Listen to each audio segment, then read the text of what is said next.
and his hand was moving through his dark blonde hair. Rebecca Fisher knows what she's doing may be tough for some to stomach.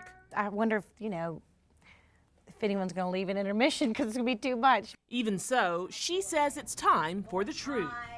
Everyone else is going to, construct their own story, so I might as well tell mine, they're going to put pieces together. We all do that. We all do that with other people's families. This time, it's her family and the brutal attack on her mother, Emily Klyce Fisher.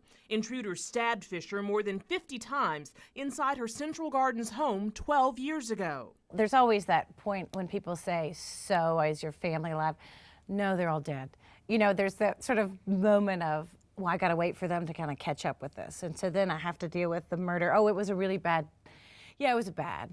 More than a decade since the murder, Rebecca Fisher is telling her mother's story in a one-woman show set to open Thursday at Theater Works. The show is about much more than murder. They drink on the holidays, they drink on the weekends, they drink first thing in the morning. We were that. That was not good. Full of family secrets, The Magnificence of the Disaster received rave reviews during a run on the West Coast. Memphis, where the real-life events happened, is uncharted territory.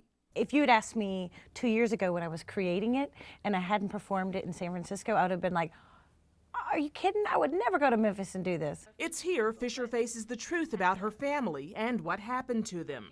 Her father died last year. Her brother overdosed.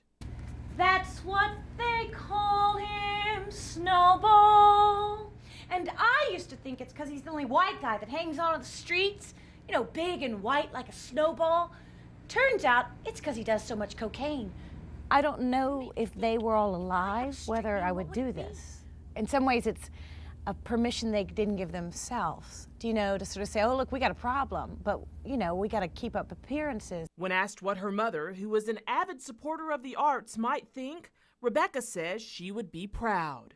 I do, so it feels like the right thing to bring it to Memphis, In her way, she'd be like, well, Rebecca, just in her sweet way, she'd be proud.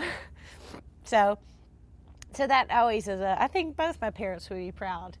I mean, if they were alive, they might have said, oh, don't say that.